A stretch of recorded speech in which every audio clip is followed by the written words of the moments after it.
जय हिंद मेरे दोस्तों, आपका स्वागत है आपके अपने YouTube चैनल प्रीतम एकेडमी परिवार में। और मैं हूं सूरज कुमार। तो दोस्तों, जैसे कि क्लास 9 का मॉडल पेपर आया हुआ है, तो हम लोग आज के इस वीडियो में जो क्लास 9 का, जैसे कि आप लोग स्क्रीन पर देख सकते हो, जो क्लास 9 का विषय विज्ञान है, सेट 1 जो है, उस पर हम लोग आज डिस्कस करेंगे। ठीक ना। तो आपको क्या करना है, वीडियो में एंड तक बने हुए रहना है और आपको क्या करना है, अच्छे से इनको नोट डाउन करना है, अच्छे से समझने की कोशिश करना है। ठीक ना।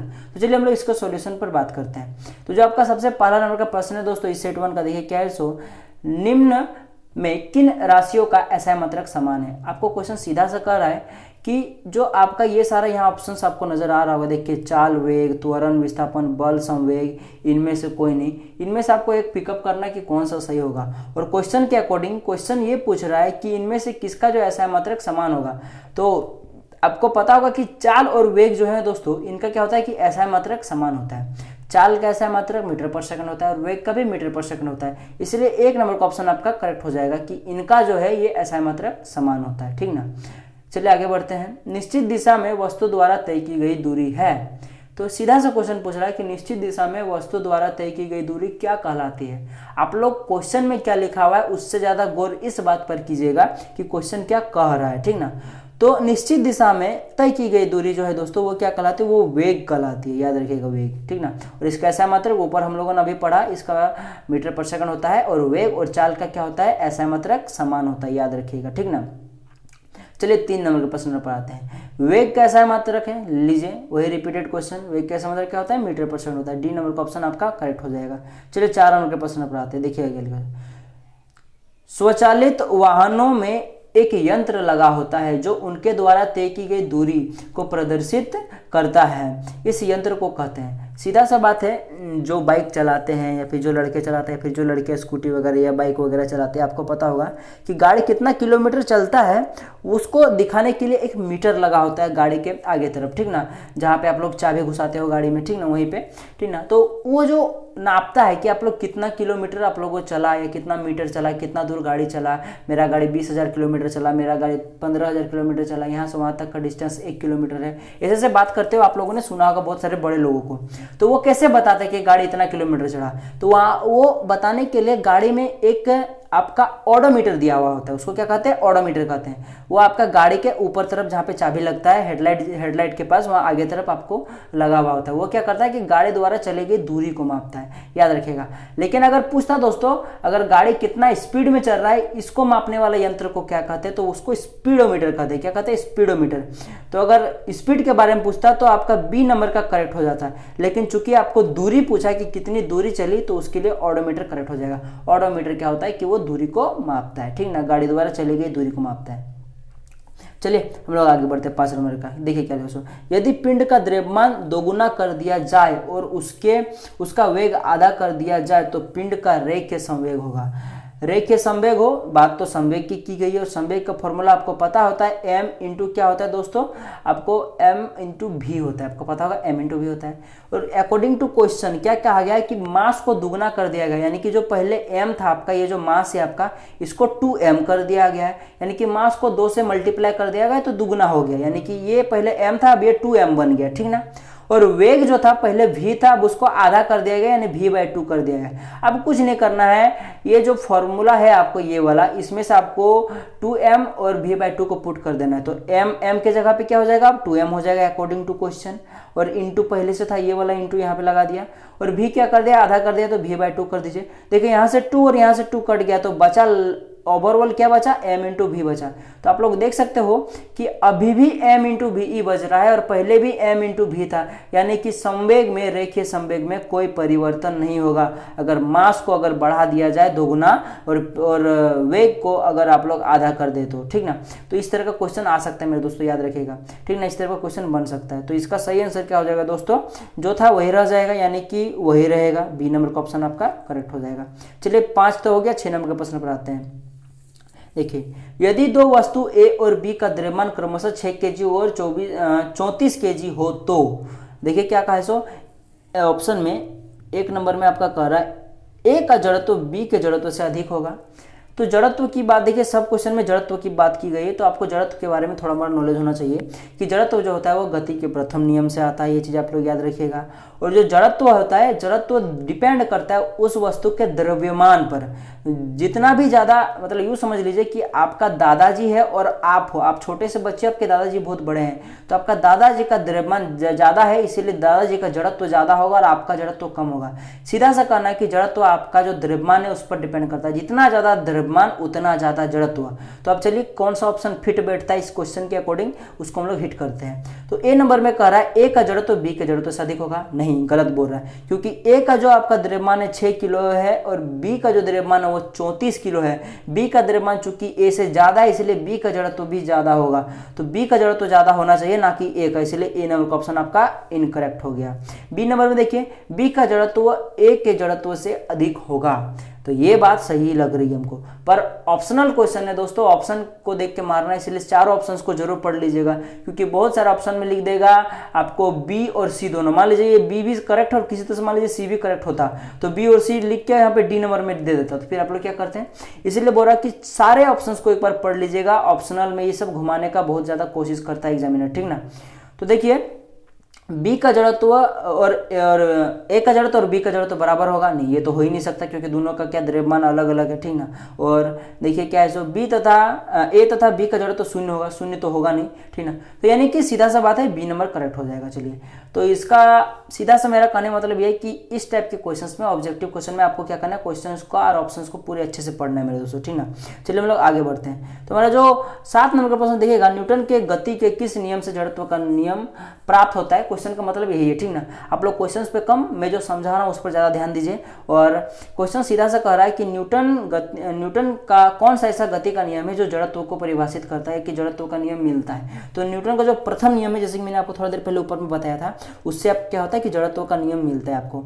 यानी कि जो आपका ए नंबर का ऑप्शन है 7 नंबर का, न्यूटन के गति के प्रथम नियम से ये करेक्ट हो जाएगा। चलिए 18 नंबर का मतलब 8 नंबर के प्रश्न पर आते हैं। 8 नंबर के, रॉकेट किस सिद्धांत पर कार्य करता है। तो दोस्तों रॉकेट संवेग संरक्षण के सिद्धांत पर कार्य करता है, यानी कि सी नंबर का ऑप्शन आपका 8 का करेक्ट हो जाएगा। चलिए हम लोग 9 नंबर के प्रश्न पर आते हैं। 60 केजी द्रव्यमान के किसी मनुष्य का भार चंद्रमा पर क्या होगा। जी बराबर 10 मीटर पर सेकंड स्क्वायर है, ठीक ना। तो देखिए दोस्तों, आपको क्या लग रहा है ये क्या सही होगा, ठीक ना।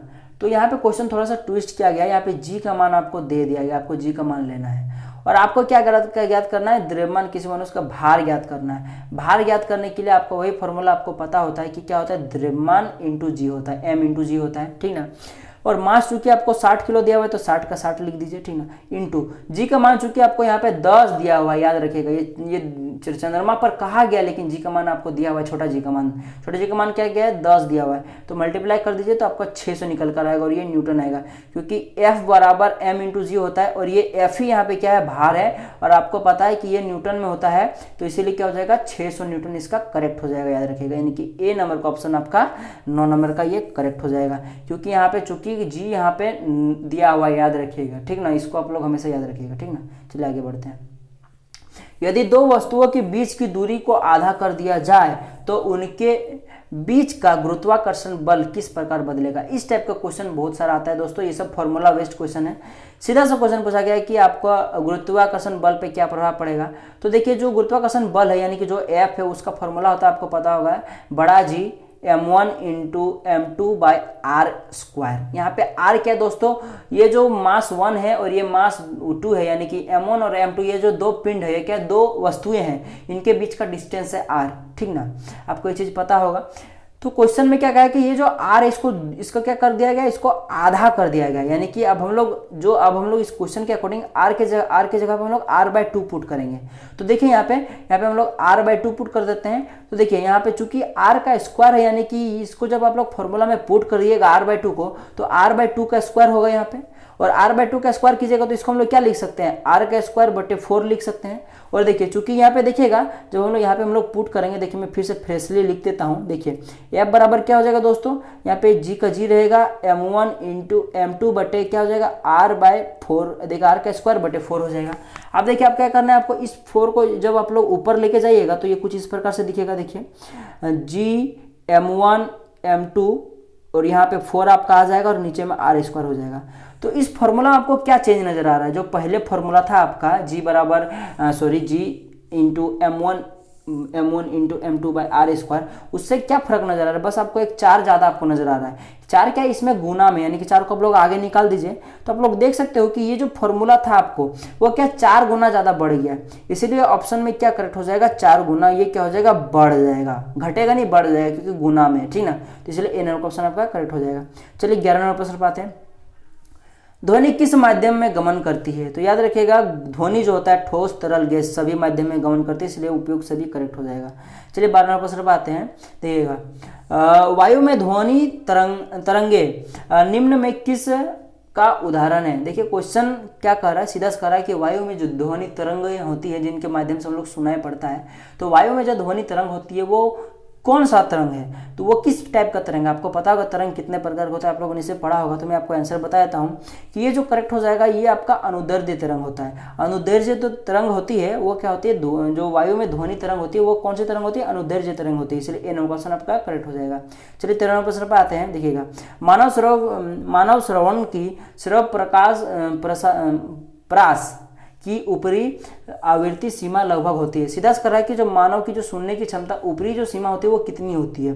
तो आपको आप लोगों ने पढ़ा होगा 20,000 हर्ट्ज होती है। 20,000 हर्ट्ज होती है, काय दाएं सिकड़ा हजार 10,000, यानी कि 20,000 हर्ट्ज होती है आपकी, क्या होती है? हर्ट्ज होती है। लेकिन क्वेश्चन में आपको 20,000 हर्ट्ज कहीं नहीं मिलेगा। देखिए यहाँ पे आपको 2 लाख मिलेगा, इकाई दहाएं सिकड़ा हजार 10,000 लाख 10 लाख, सॉरी 20 लाख नजर आ रहा है आपको, लेकिन यहाँ पे आपको कहीं 20,000 हर्ट्ज नजर नहीं आएगा। तो आपको क्या कीजिएगा? तो चूंकि आप लोग देखिए यहाँ पे ए नंबर क्वेश्चन में आपको 20 किलो हर्ट्ज नजर आ रहा होगा, और 1 किलो हर्ट्ज बराबर आपको होता है 1000 आपका हर्ट्ज होता है, और चूंकि 20 को आप लोग 1000 से गुना करिएगा तो क्या हो जाएगा? 20,000 हर्ट्ज हो जाएगा। आपको पता है 20,000 हर्ट्ज हो जाएगा आपका, यानी कि आप लोग 20 किलो हर्ट्ज भी आपको कहीं ऑप्शन में देखने को मिल जाए। अगर आपको 20,000 हर्ट्ज ना मिले, 20 किलो हर्ट्ज अगर उसके जगह पे मिले तो आप लोग करेक्ट कर दीजिएगा, ये नंबर ऑप्शन आपका करेक्ट हो जाएगा, क्योंकि 1 किलो हर्ट्ज बराबर होता है 1000 हर्ट्ज होता है। 1 किलो हर्ट्ज बराबर होता है 1000 हर्ट्ज, ठीक ना। 14 नंबर प्रश्न पाते हैं। दो विभिन्न पदार्थों के कणों का स्वतः मिलना क्या कहलाता है? यहाँ से आपका बायोलॉजी का सेशन शुरू होता है, इसलिए अब हम लोग थोड़ा वीडियो को फास्ट करते हैं। तो देखिए उसको हम लोग क्या कहते हैं? विसरण कहते हैं, यानी कि बी नंबर का ऑप्शन आपका करेक्ट हो जाएगा 14 नंबर का, ठीक ना। चलिए अब हम लोग 15 नंबर के प्रश्न पर आते हैं। देखिए 15 नंबर प्रश्न क्या है? सो बर्फ का गलनांक कितना होता है? तो बर्फ का जो गलनांक होता है वो 0 डिग्री सेल्सियस होता है, और चूंकि यहाँ पे 0 डिग्री सेल्सियस ऑप्शन में नहीं होता है, तो 0 डिग्री का जो केल्विन में अगर बदलेगा तो होता है 273.16 केल्विन, ठीक है, याद रखिएगा। तो ये जो आपका सी नंबर का ऑप्शन हो जाएगा ये करेक्ट हो जाएगा। चलिए 16 नंबर के प्रश्न पर आते हैं। निम्न में किसे सबसे अधिक संपीड़ित किया जा सकता है? संपीड़ित मतलब ये समझ लीजिए कॉम्प्रेस, दबाना। आप लोग किसको ज्यादा दबा सकते हो? नमक क्या एक प्रकार का ठोस है, तेल एक प्रकार का क्या है दोस्तों? ये एक प्रकार का तरल है, यानी कि इसको क्या बोल सकते हैं? जल। ये क्या एक प्रकार का तरल है, ठीक ना। और हाइड्रोजन गैस ये तो क्या है? आपका गैस ही गैस है, और जल क्या ये भी आपका तरल है। तो आपको पता होगा गैस जो होता है वो सबसे ज्यादा संपीड़ित हो सकती है, यानी सबसे ज्यादा आप लोग गैस को दबा सकते हो, इसलिए हाइड्रोजन गैस आपका करेक्ट हो जाएगा, सी नंबर का ऑप्शन। चलिए आगे बढ़ते हैं। सबसे ज्यादा गैस को दबाया जा सकता है, उसके बाद तरल को, और उसके बाद क्या? ठोस को, याद रखेंगे वाला ये सीक्वेंस है इसका। चलिए 17 नंबर प्रश्न बात है। निम्नलिखित में से कौन यौगिक का उदाहरण है? यौगिक पूछा गया दोस्तों, मिश्रण नहीं, याद रखिएगा। मैंने ऐसा क्यों कहा? क्योंकि लोहा है, लोहा तो आपका ये तो एक क्या एक तत्व है, ठीक ना। पीतल क्या ये एक प्रकार का मिश्रण है, याद रखिएगा। पीतल जो होता है वो मिश्रण है। जिंक और सीयू कॉपर का क्या होता है? मिश्रण होता है। जस्ता और कॉपर का, ठीक ना, मिश्रण होता है। और जल ये एक प्रकार का यौगिक है, क्योंकि ये रासायनिक तत्वों से मिलकर बना हुआ है, ठीक ना, और इनका एक फिक्स अनुपात होता है। और तांबा भी क्या है दोस्तों? ये एक प्रकार का मिश्र धातु है, लेकिन जल क्या है यहाँ पे दोस्तों? यौगिक है। आप लोग को यौगिक का भी डेफिनेशन आना चाहिए, आप लोगों ने जरूर पढ़ा होगा। चलिए आगे बढ़ते हैं। देखिए पीतल किस धातु का मिश्रण है? यहाँ पे डबल किस आ गया, ठीक ना। किस धातु का मिश्रण है? तो मैंने जैसे कि आपको बताया था थोड़ा देर पहले कि जिंक और कॉपर का है, इसलिए ए नंबर का ऑप्शन आपका 18 का करेक्ट हो जाएगा। चलिए हम लोग आगे बढ़ते हैं। तो जो हमारा 19 नंबर का प्रश्न है, देखिएगा 19 नंबर प्रश्न क्या है? निम्नलिखित में कौन रासायनिक परिवर्तन का उदाहरण है? आपको ये बहुत ही फेमस क्वेश्चन दोस्तों आता है, क्या है? जल का बर्फ में बदलना। आप लोग जल को बर्फ में बदल सकते हो, लेकिन फिर बर्फ को फिर जल में बदल सकते हो, यानी कि ये भौतिक परिवर्तन है। रासायनिक परिवर्तन की बात करें तो रासायनिक परिवर्तन क्या होता है दोस्तों, जिसको एक बार अगर परिवर्तन कर दिया जाए या फिर हो जाए तो उसको वापस नहीं लाया जा सकता, ठीक ना। तो भोजन का पचना, बात सही है, भोजन अगर पेट में पच गया या कहीं भी पच गया तो वो वापस से भोजन नहीं बन सकता, इसलिए बी नंबर का करेक्ट होगा। चलिए फिर भी सारे ऑप्शंस को पढ़ लिया जाए। मोमबत्ती का पिघलना, दोस्तों ये भौतिक और आपका रासायनिक दोनों परिवर्तन, याद रखिएगा, ये ऑप्शनल में है, ऑप्शनल है, इसको डायरेक्टली क्वेश्चन पूछा जा सकता है कि कौन सा भौतिक और रासायनिक परिवर्तन दोनों है, क्योंकि मोमबत्ती जलते वक्त बहुत सारा भाग जल जाता है और बहुत सारा मोम की तरह नीचे पिघल जाता है, उसको फिर से आप लोग मोमबत्ती बना सकते हो, इसलिए भौतिक रासायनिक परिवर्तन दोनों में रखा जा सकता है। लोहे के चूर्ण को बालू मिलाना, अगर लोहे के चूर्ण को बालू मिला दीजिए मैग्नेट की सहायता से आप लोग फिर से लोहे को प्राप्त कर सकते हो, और भी कई सारा विधियां हैं, तो इसलिए ये बी नंबर का ही ऑप्शन आपका करेक्ट हो जाएगा, क्या, भोजन का पचना। चलिए आगे बढ़ते हैं। 20 नंबर में सोडियम ऑक्साइड का रासायनिक सूत्र होता है, याद रखिएगा, सोडियम ऑक्साइड का जो सूत्र होता है वो क्या होता है, Na2O, यानी कि सोडियम का 2 अणु और ऑक्सीजन का 1, ठीक ना। आप लोगों को ये पढ़ेंगे अच्छा से, ठीक ना, बॉन्ड के बारे में आप लोग 10 क्लास में आके जरूर पढ़िएगा, तब आपको अब अच्छे समझ में आ जाएगा। अभी याद रखिएगा N2O होता है। चलिए यानी कि बी नंबर का ऑप्शन आपका 20 नंबर का प्रश्न का करेक्ट हो जाएगा। चलिए हम लोग 21 नंबर के प्रश्न पर आते हैं, 20 नंबर का। 36 ग्राम जल में जल के कितने अणु मौजूद है, तो इस टाइप का क्वेश्चंस को बनाने के लिए आपको एक फॉर्मूला आना चाहिए। वो फॉर्मूला क्या होता है दोस्तों, आप लोगों ने पढ़ा होगा। सबसे पहले आपको जल का क्या निकालना पड़ेगा, आपका मॉलिक्यूलर, इसका पूरा आपका द्रव्यमान ज्ञात करना पड़ेगा। तो उसको कैसे ज्ञात करते हैं हम लोग, पहले उसका फॉर्मूला आना चाहिए जल का, H2O। तो हाइड्रोजन का जो द्रव्यमान होता है वो क्या होता है, 1 होता है, और चूंकि 2 हाइड्रोजन है इसलिए क्या 1 गुना 2 हो जाएगा। उसके बाद प्लस कीजिए, ऑक्सीजन का कितना द्रव्यमान होता है, 16 होता है, इसलिए इसमें 16 जोड़ दीजिए। तो कितना हो जाएगा देखिएगा, यहाँ पे 16 और यहाँ पे 2, कितना हो जाएगा 18, यानी कि इसका 18 U इसका द्रव्यमान आएगा जल का, ठीक ना। अब आपको क्या ज्ञात करना है, मोल ज्ञात करना है। तो नंबर ऑफ मोल बराबर क्या होता है दोस्तों, गिवन मास बटे मोलिकुलर मास। तो गिवन मास आपका क्या दिया है दोस्तों, 36 ग्राम दिया होता है, 36 ग्राम लिख दीजिए ऊपर में, और नीचे आपको क्या होता है कि मोलिकुलर मास, यानी जल का जो मोलिकुलर मास होता है वो क्या होता है दोस्तों, 18 U लिखा हुआ है, और इसको आप क्या कर दीजिए, डिवाइड कर दीजिए, 18 दूना 36, यानी कि 2 U, यानी कि 2 मोल होगा, U नहीं 2 मोल, तो यानी कि 2 मोल इसका करेक्ट हो जाएगा, यानी कि ये जो आपका बी नंबर का ऑप्शन हो जाएगा 2 मोल, ये आपका करेक्ट हो जाएगा, ठीक ना। चलिए आगे बढ़ते हैं। निकालना आप लोगों ने सीख लिया। सबसे पहले आपको मोलिकुलर मास ज्ञात कीजिए, जो भी आपको आपका जो भी अणु दिया हुआ है उसका क्या कीजिए, मोलिकुलर मास ज्ञात कीजिए, और फिर जो आपका गिवन मास यानी कि जो क्वेश्चन में आपको मास दिया हुआ है उससे उसको डिवाइड कर दीजिए, आपका आंसर निकल जाएगा मोलिकुलर मास, उस मतलब उस अणु का आपका मोल निकल कर आ जाएगा, ठीक ना। चलिए आगे क्वेश्चन दिया हुआ है आपका 22 नंबर का, C2H2 मोलर द्रव्यमान क्या होगा, इसका मोलर द्रव्यमान क्या होगा। तो मोलर द्रव्यमान बस उसी जो मैंने आपको पहले बताया उसी फॉर्मेट में निकालिए। आपको दिया हुआ है C2H2 दिया हुआ है, C2 यानी कि C आपको कार्बन दिया हुआ है, H आपको दिया हुआ है, चूंकि कार्बन 2 है और प्रत्येक कार्बन का जो द्रव्यमान होता है वो क्या होता है दोस्तों, 16 होता है। तो 16 नहीं, यहाँ पे 12 होता है, तो यहाँ चूंकि 2 को दिया हुआ है यानी कि 12 गुना 2 हो गया, और प्लस हाइड्रोजन 2 को दिया हुआ है यानी कि 2 गुना 1 हो जाएगा, गुना कीजिए 12 दूना 24, और प्लस आपका 2 को आपको हाइड्रोजन दिया इसलिए 2, 24 और 2 क्या हो जाएगा 26 U आपका करेक्ट हो जाएगा। और U क्या दोस्तों, इसका आपका लास्ट में जो मात्रक दिया जाता है वो होता है, ठीक ना। जैसे कि आप लोग लंबाई मेजर करते हैं, तो जैसे कि मान लीजिए ये आपका, मान लीजिए आपका स्केल है, इसका 20 लंबाई है, 20 सेंटीमीटर, तो ये जो सेंटीमीटर पीछे तरफ लगा हुआ है वही वाला आपका, इसमें जब आप लोग मोलिकुलर द्रव्यमान ज्ञात करते हैं तो उसके पीछे हम लोग U लगाते हैं, जैसे इसमें सेंटीमीटर लगाते हैं उसमें U लगाते हैं, ठीक ना, याद रखिएगा ये वाला। चलिए 23 नंबर क्वेश्चन में, इलेक्ट्रॉन की खोज किसने की थी। दोस्तों आपको पता होगा जो इलेक्ट्रॉन के हम लोगों को मैंने इलेक्ट्रॉन जो हम लोगों को बताया था कि इलेक्ट्रॉन होते हैं, वो कौन बताया था दोस्तों, वो हम लोगों को जे थॉमसन ने बताया था। और कब बताया दोस्तों, याद रखिएगा 1897 में, याद रखिएगा 1897 में, ठीक ना, 1897 में बताए थे, ठीक ना, याद रखिए कौन, जे थॉमसन। याद रखिए मैं ज़्यादा से ज़्यादा क्वेश्चन कर रहा हूँ कि नॉर्मल लैंग्वेज में बात करूँ, तो आई होप कि आपको वीडियो समझ में आ रहा होगा। और अगर आप लोग अभी तक वीडियो को वॉच कर रहे हो, जाहिर सी बात है यानी आपको पसंद आ रहा है वीडियो, तो वीडियो को जरूर लाइक कीजिए, ठीक ना, और चैनल को सब्सक्राइब कर लीजिए, क्योंकि इसके बाद आपका 10 क्लास का पूरा कंटेंट अवेलेबल होने वाला है, ठीक ना। चलिए आगे बढ़ते हैं। एक तत्व में 11 इलेक्ट्रॉन है तथा 12 न्यूट्रॉन है, उस तत्व का परमाणु संख्या क्या होगा। दोस्तों सीधा सा क्वेश्चन पूछा गया कि कोई एक आपका तत्व है, उसमें से 11 इलेक्ट्रॉन है और उसमें 12 न्यूट्रॉन है, तो उस तत्व का परमाणु संख्या क्या होगा। आपको संख्या पूछा गया, द्रव्यमान नहीं, ये चीज तो सबसे पहले क्लियर कर लीजिएगा आप लोग।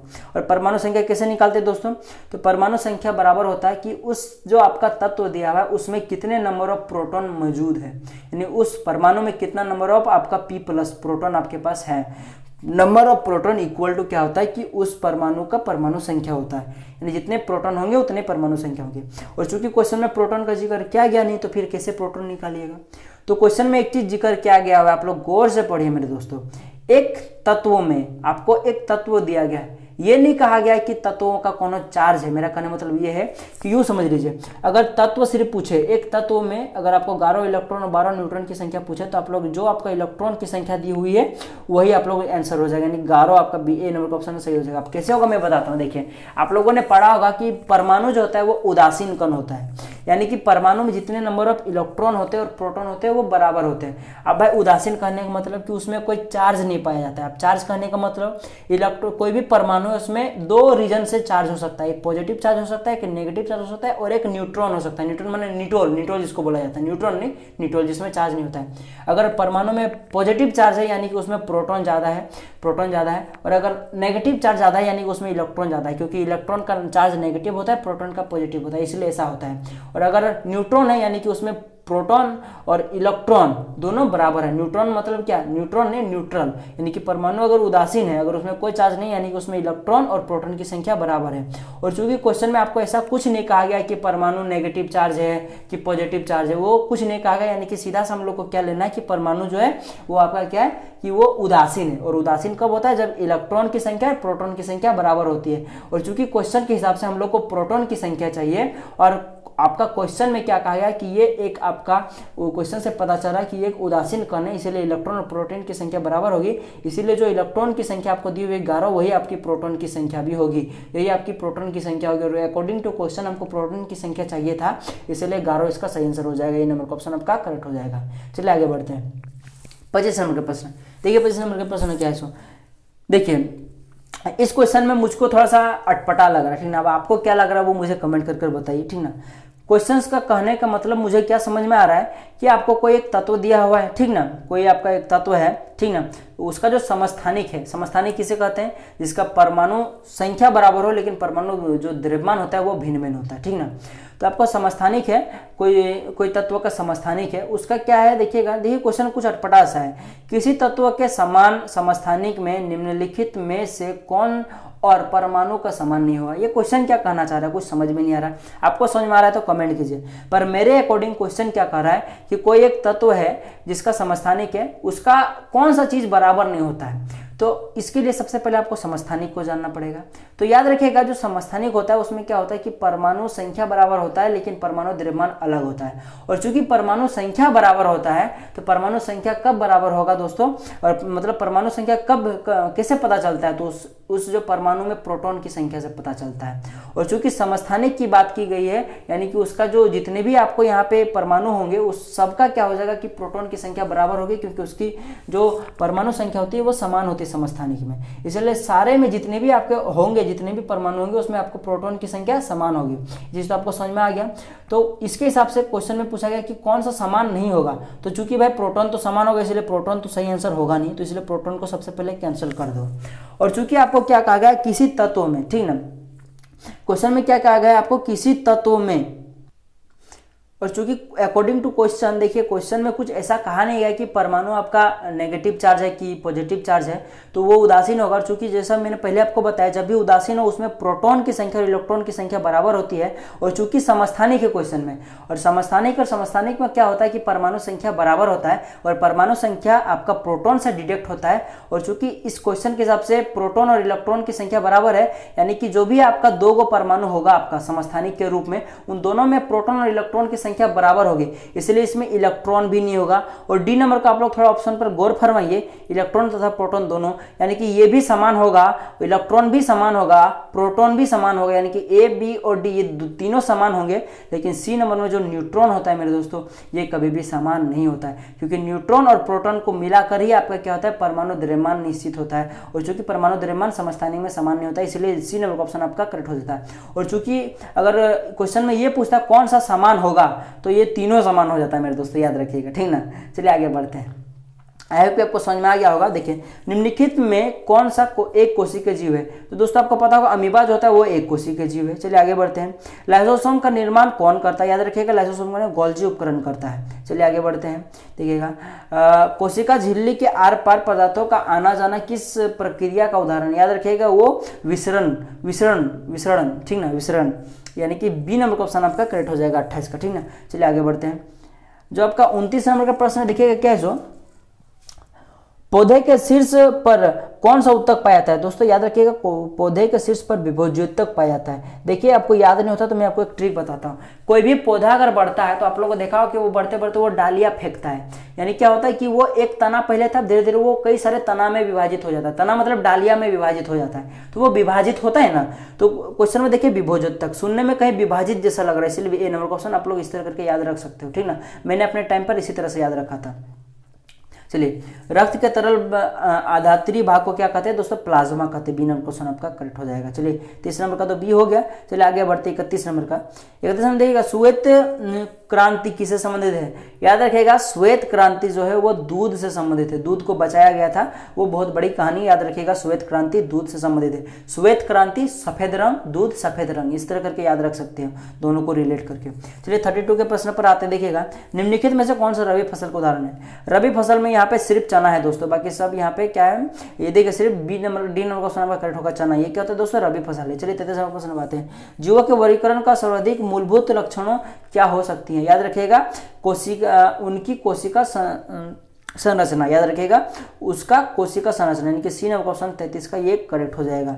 चलिए आगे बढ़ते हैं 34 नंबर प्रश्न पे, पादप वर्ग का उभयचर किसे कहते हैं? ये आपको कमेंट बॉक्स में कमेंट करके बताना है दोस्तों, ठीक ना।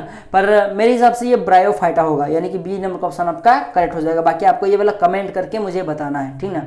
बहुत ही सिंपल सा क्वेश्चन है, आपका एनसीईआरटी में देखने को मिलेगा, ठीक ना। ये बी नंबर क्वेश्चन आपका करेक्ट हो जाएगा। चलिए आगे बढ़ते हैं। वेल निम्नलिखित में से किस वर्ग से संबंधित है? तो याद रखिएगा वेल जो होती है वो ना सरीसृप है, ना पक्षी है, ना मत्स्य वर्ग में आती है। मत्स्य मैंने मछलियों वाले वर्ग में भी नहीं आती है, सरीसृप मैंने रेंगने वाले में भी नहीं आती है, उड़ने वाले में भी नहीं आती है, पर यह स्तनपायी होती है, क्योंकि इनमें स्तन पाया जाता है। ये अपने बच्चों को दूध पिलाती है।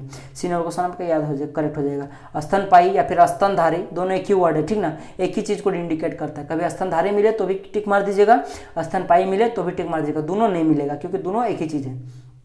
मिल सकता है अगर मान लीजिए ए नंबर में लिख दिया आपका स्तनधारी, बी नंबर में लिख दिया स्तनपायी और सी नंबर में लिख दिया ए और बी दोनों, तो करेक्ट कर दीजिएगा, ठीक ना। बाकी ऐसा होगा नहीं, ठीक ना। चलिए आगे बढ़ते हैं। वैश्विक उष्मण के लिए कौन सी गैस उतरता है? यानी कि जो आपका ग्रीन हाउस प्रभाव हो रहा है दोस्तों, जिसमें से इस जो हमारी पृथ्वी प्यारी से जो अर्थ है उसका टेम्परेचर बढ़ रहा है, वो किसके कारण बढ़ रहा है? तो कार्बन डाइऑक्साइड के कारण बढ़ रहा है दोस्तों। ये नंबर क्वेश्चन आपका करेक्ट हो जाएगा, CO2, याद रखिएगा, ठीक ना।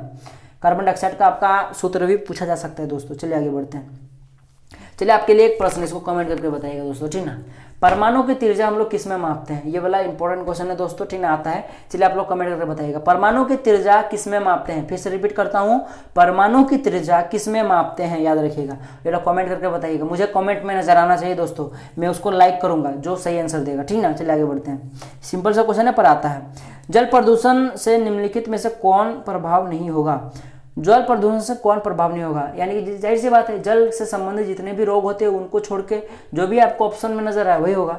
जल का तापमान में परिवर्तन, बात सही है भाई, इसमें थोड़ा मोड़ा डिफरेंट होता है, क्योंकि अगर जल जितना ज़्यादा गंदा होगा वो उतना ज़्यादा गर्म होता है, इसलिए जल के टेम्परेचर में गंदगी पर प्रभाव पड़ता है, यानी गंदगी होने पर जल के टेम्परेचर पर प्रभाव पड़ता है।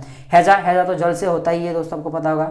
जल में ऑक्सीजन की कमी, बात सही, ज़्यादा अगर गंदगी होगा तो उसमें से ऑक्सीजन ज़्यादा से ज़्यादा खत्म होता है। तो फेफड़ों संबंधी रोग, ये तो दूर दूर तक कोई रिलेट नहीं करता।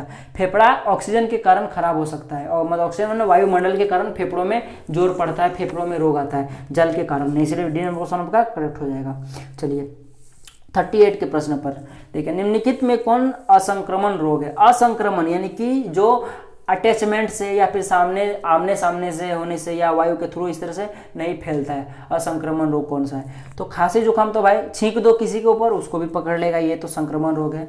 रतौंधी, अब है रतौंधी क्या होता है दोस्तों? ये एक असंक्रमण रोग है। बाकी हैजा जल के कारण फैलता है, ये भी क्या है, जो दूषित जल क्या है, ये भी एक प्रकार का संक्रमण रोग है। कालाजार, ये भी क्या है, संक्रमण रोग है। बाकी जो आपका रतौंधी होता है ये आपका डी नंबर क्वेश्चन करेक्ट हो जाएगा। बाकी आपको क्या करना है, इसको कमेंट करके भी मुझे बताना है, ठीक ना। देखिए निम्नलिखित में कौन दीर्घकालीन रोग है? ये आपको दोस्तों ये आपके लिए होमवर्क है, ठीक ना। दीर्घकालीन रोग है, ये आपका आए दिन आप लोगों ने बड़े बुजुर्गों को होते हुए देखा होगा, मैं आप लोगों ने इतना हिंट कर दिया, ठीक ना। ये तो बहुत ही आम सा क्वेश्चन है, आपको ये आना चाहिए, ठीक ना। बाकी मैं होगा तो इसको कमेंट कर दूंगा, बाकी जो सही आंसर देगा मैं उसको हार्ट दूंगा, ठीक ना। तो आप लोग समझ लीजिएगा कि ये सही आंसर हो जाएगा। ये मैं आपको हिंट कर देता हूँ, ये जो बीमारी है ये लगभग हर घर में, मैंने जो बड़े बुजुर्ग होते हैं उनको पाए ही जाता है, ठीक ना, याद रखिएगा।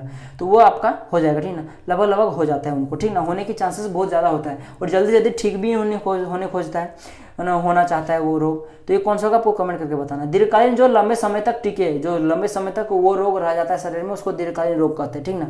तो ए में दिया हुआ है खांसी, बी में दिया हुआ है हैजा, सी नंबर में टीबी और डी नंबर मधुमेह। मधुमेह मतलब शुगर होता है। अब आपको मैंने बहुत सारा हिंट कर दिया, आपको क्या करना है, आपको बताना है। चलिए लास्ट प्रश्न पर आते हैं, देखिएगा जीवाणु निम्न में से किस वर्ग में आते हैं। तो जीवाणु जो होते हैं दोस्तों वो आपका मोनेरा यानी कि बी नंबर का क्वेश्चन आपका करेक्ट हो जाएगा, इसमें आया जाता है। तो आई होप कि आपको ये जो सेशन है समझ में आ गया होगा। मैंने ज़्यादा से ज़्यादा जो आपका अपने अपने लैंग्वेज में आपको समझाने की कोशिश की हुई है, ज़्यादा मैंने हार्ड लैंग्वेज यूज नहीं किया था कि आपको समझ में आए, क्योंकि अभी आप लोग 9 क्लास में हो, इसीलिए, ठीक ना। तो आई होप कि वीडियो आपको समझ में आ गया होगा। अगर समझ में आया दोस्तों तो क्या कीजिए, आप लोग चैनल के साथ जुड़ें, क्योंकि मैं बोल रहा हूँ कि आपका जो आगे चल के जो आपका 9 जिससे 9 आप लोग पास कीजिएगा, 10 जाइएगा, तो 10 का आपका सारा कंटेंट अवेलेबल होने वाला है प्रीतम अकेडमी में, तो आप लोग ऑनलाइन भी पढ़ सकते हो, ठीक ना। चलिए मिलते हैं दोस्तों अगले वीडियो में, तब तक के लिए जय हिंद, जय भारत और आपका दिन शुभ हो।